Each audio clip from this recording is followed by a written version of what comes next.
Saludos, yo me presento, soy la licenciada Lisa María Cedeño, como ustedes ya conocen, estoy compartiendo con ustedes la asignatura de Realidad Nacional. Hoy día abordaremos sobre las regiones naturales de nuestro país, Ecuador. Bien, entonces vamos a hacer un pequeño preámbulo de las regiones naturales. Cuando decimos naturales estamos hablando que su demarcación viene dada por los accidentes geográficos y la realidad geográfica que presentan. Muy bien. Entonces, primeramente vamos a hablar de la costa, es decir, todas las provincias que son aledañas al Océano Pacífico en este caso, que es nuestro limitante al oeste de nuestra república. Muy bien, ¿qué podemos decir de lo que es la región litoral o costa? Bien, como ya lo dijimos, es una región geográfica del Ecuador que está situada entre la cordillera de los Andes y el Océano Pacífico. La conforman las provincias de Esmeralda, Santo Domingo, Manabí, Los Ríos, Guayas, Santa Elena y El Oro. Recordemos que Santo Domingo y Santa Elena son las provincias recientemente creadas en la jurisdicción de nuestro país.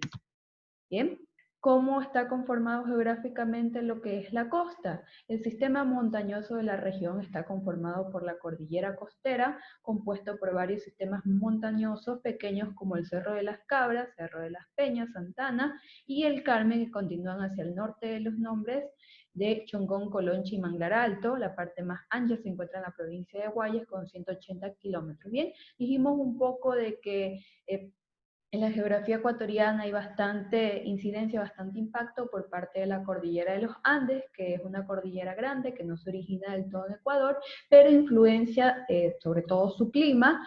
En la costa va perdiendo un poco de altura, se supone que la cordillera viene de norte a sur, justamente cruza la zona de la sierra, ya vamos a ver, pero en la zona costera se va ramificando un poco y va perdiendo la altura a la par de que van hacia las zonas aledañas a la costa. Muy bien, importante saber que las ciudades más pobladas de la costa, bueno, es Guayaquil, que es considerado un distrito metropolitano porque tiene una base de un porcentaje importante de la población de Ecuador, en este caso Guayaquil, la ciudad más poblada en Ecuador. Tenemos la ciudad de Santo Domingo, en la provincia homónima, tenemos Durán, Manta, Puerto Viejo, que son las ciudades que presentan una población mucho más alta. Muy bien, en la costa hay una importante derivada que es la producción agrícola, que ha potenciado bastante la economía del Ecuador. Aquí se consiguen varios recursos que son importantes para la exportación ecuatoriana. Muy bien, en la costa se cultiva extensivamente importantes productos de exportación, uno de ellos es el banano,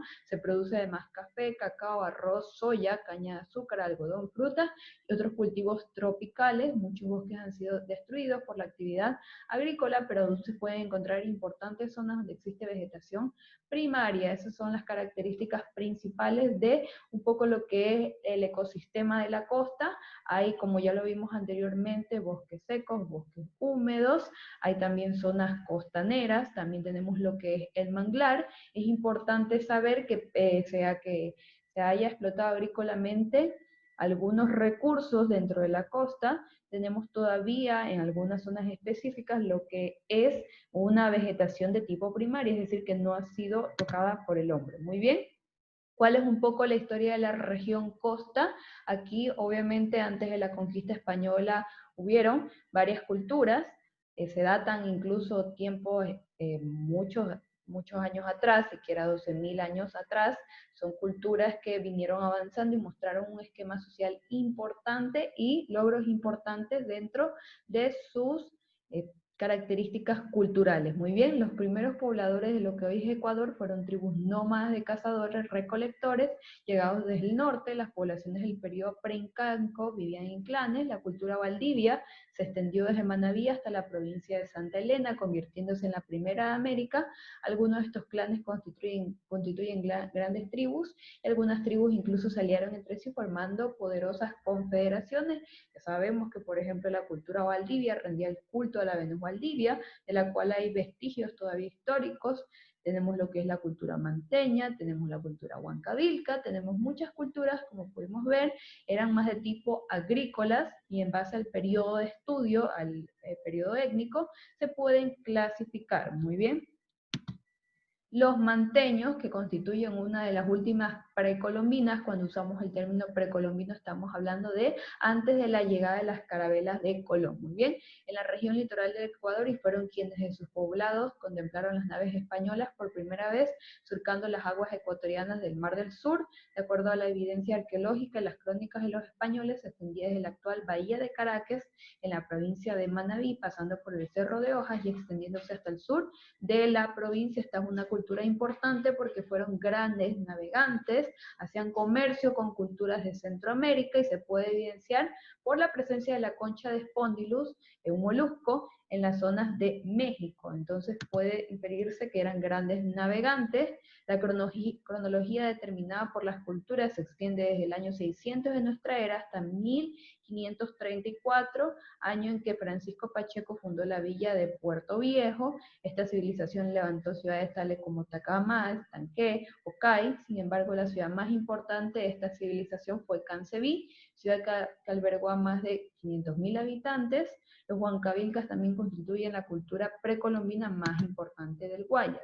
Muy bien, un poquito vamos a hablar del 9 de octubre de 1820, que es una gesta de los guayaquileños que incidió en todo el país, porque rebelaron y expulsaron a las autoridades que les servían a la corona de España, en este caso los reyes, creando una nueva nación llamada Provincia Libre de Guayaquil. En ese entonces, la Junta Revolucionaria, que se formó enseguida, pidió ayuda a Simón Bolívar, quien envió a Antonio José de Sucre y algunos centenares de soldados. La campaña sobre la sierra avanzó trabajosamente hasta que Sucre se impuso en la batalla de Pichincha, librada sobre las estribaciones de este volcán hacia la parte occidental de Quito el 24 de mayo de 1822, fecha en que es reconocida por los ecuatorianos como la independencia de lo que era la corona o el yugo español. Muy bien, en Ecuador se denomina costeños a los que somos oriundos de la región costa. Obviamente más de la mitad de la población ecuatoriana es costeña, una zona densamente poblada.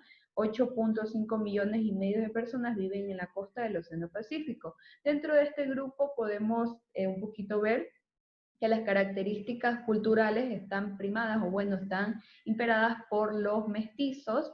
Continuamente tenemos personas afrodescendientes que, aunque son minoría, tienen una importante presencia en la zona de la costa, sobre todo en la región esmeraldeñas.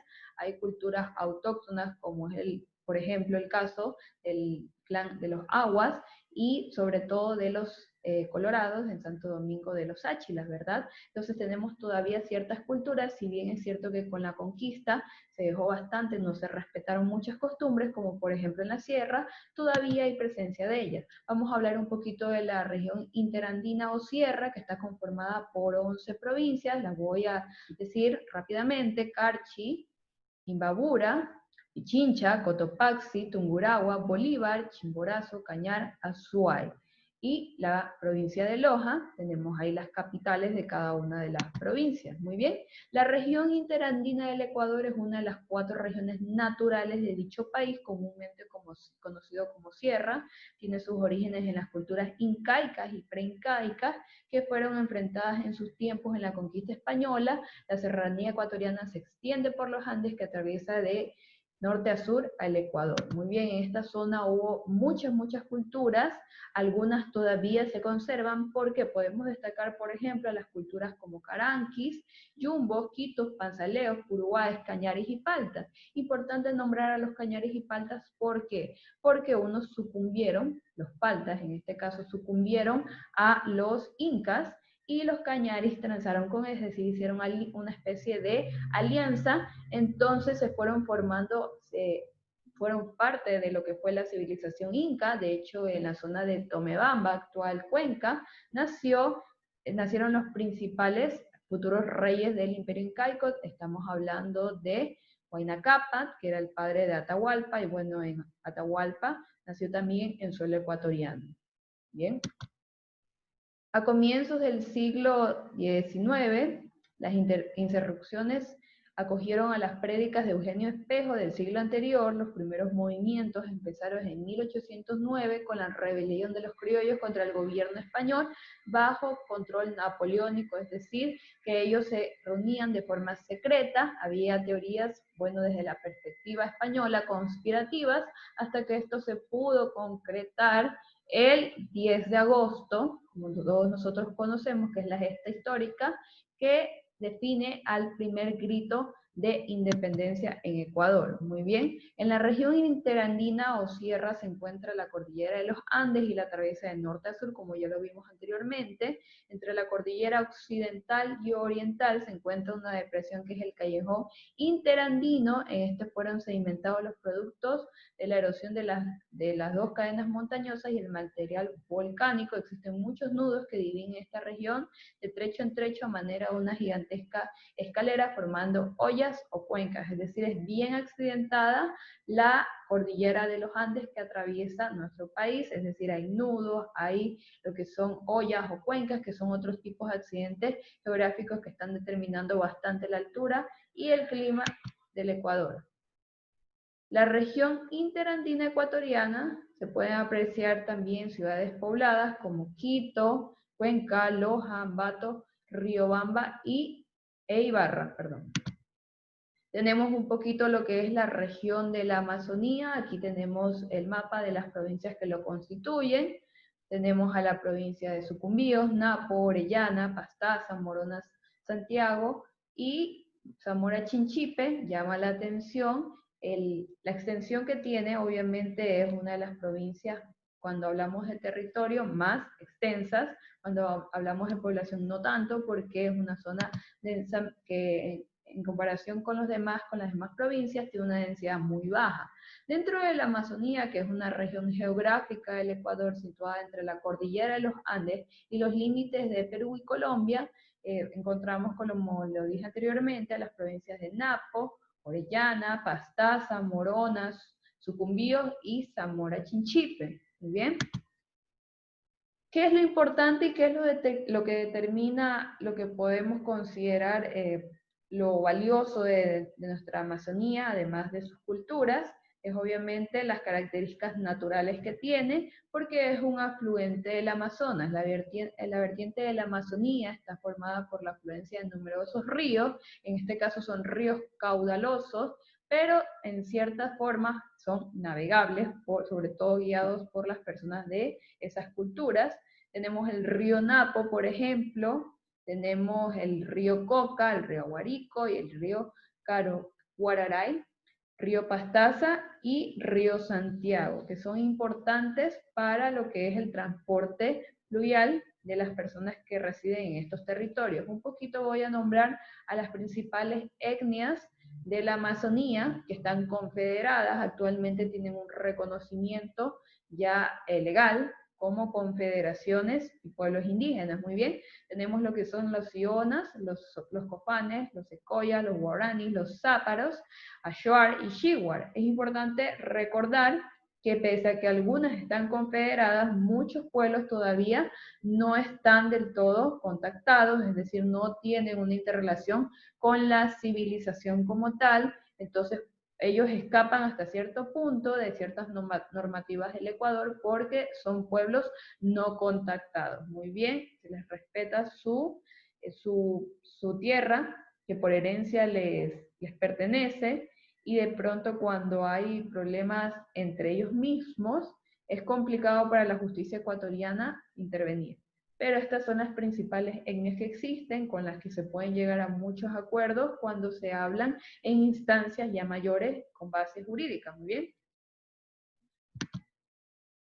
Muy importante, y bueno, digo importante porque cuando una persona que no vive en Ecuador o que no ha nacido en Ecuador, una de las principales características que nombra o la zona que mayor nombra para ver si la gente conoce Ecuador es Galápagos, la región natural más internacionalizada, porque aquí han venido múltiples personas de todo tipo de ámbito, tanto político, social, del cine, artistas, a vacacionar a las zonas de las Galápagos por su importante flora y fauna, que es considerada actualmente un patrimonio de la humanidad por todas las especies que viven ahí. Tiene una historia bastante especial, si bien es cierto que es un territorio anexado, ya es es considerado parte del territorio ecuatoriano, tiene una historia bastante peculiar. Para descubrirla prácticamente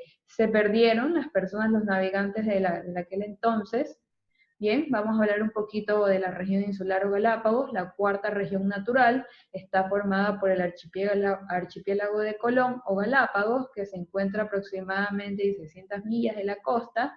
Es conjunto de islas, de las cuales 13 son grandes, el resto constituyen islotes y rocas en un número de 64. Como son de origen volcánico, ya lo vamos a ver un poquito más adelante, son islas que están en constante cambio, podrían emerger algunas nuevas, podrían desaparecer las que hay, son asentamientos, por eso no se permite mucha población humana, tanto como para preservar la fauna y la flora, como para evitar que en un futuro, bueno, a largo plazo en este caso, haya afectaciones para vivir, porque son zonas de origen volcánico. Muy bien. Las islas se formaron hace 5 millones de años como resultado de la actividad tectónica con el fondo marino. Estas islas son relativamente muy jóvenes. La actividad volcánica actual aún sigue expandiendo el archipiélago. El archipiélago es uno de los volcanes más activos del mundo. Cuando hablamos de esta isla, es importante nombrar a las islas principales, que son básicamente 5, y decimos principales porque para empezar, en ellas habitan personas o hay centros de estudios de la flora y la fauna. Tenemos a la isla Santa Cruz, la isla San Bartolomé, la isla Isabela, la isla Floriana y la isla Baltra. Muy bien. Hay algo bastante interesante, como yo les decía, que las Islas Galápagos fueron descubiertas por casualidad, es decir, no estaba premeditado su descubrimiento, el 10 de marzo de 1535, cuando el barco del obispo de Panamá, Fray Tomás de Berlanga, se desvió en su destino a Perú, donde cumpliría un encargo del rey español Carlos V para arbitrar en una disputa entre Francisco Pizarro y sus subordinados tras las conquistas del Imperio Incaico. Esto es algo común en la conquista, sobre todo en conquistas en territorios desconocidos, así es como se dan, muchos se pierden hasta lograr encontrar eso y darse cuenta de que estaban en el mundo. Anteriormente era así, así se descubría el mundo por navegación. Muy bien. Algo importante que decir de esta fecha, chicos, es que después ustedes conocen que llegó una figura bastante importante de la biología acá a Ecuador, Charles Darwin. Obviamente el biólogo, el investigador británico que desarrolló lo que fue la teoría de las especies, la evolución de las especies, que fundamenta la teoría de que el ser humano no proviene de un arte divino, de una creación divina, sino es que es una cadena de evolución de un primate primitivo, valga la redundancia. Entonces, él aquí tuvo importantes aportes para su teoría de la evolución de las especies. Él llegó el año de 1835, quiere decir 300 años después de su aparente descubrimiento. Él llegó a bordo de un barco británico que vendría a cumplir lo que era disposiciones para la cartografía, es decir, para hacer un mapa del territorio, y aunque muchos no crean, él estuvo solamente 2 semanas en las islas y continuaron su viaje en esa embarcación alrededor del mundo porque estaban haciendo la cartografía, los mapas de sitios que eran difícilmente navegables. Y con eso bastó con lo expuesto por Charles Darwin para darle la importancia internacional y la importancia mundial a estas islas. Por eso las conocemos como el país de los 4 mundos. Muy bien. Entonces, chicos, espero que les haya gustado la clase, hayan aprendido y sobre todo que les sirva para la cultura general, porque ya les he dicho que profesional sin cultura general no puede ser un buen profesional. Entonces, deseándoles toda la suerte, se termina mi clase en este momento, chicos. Muy bien.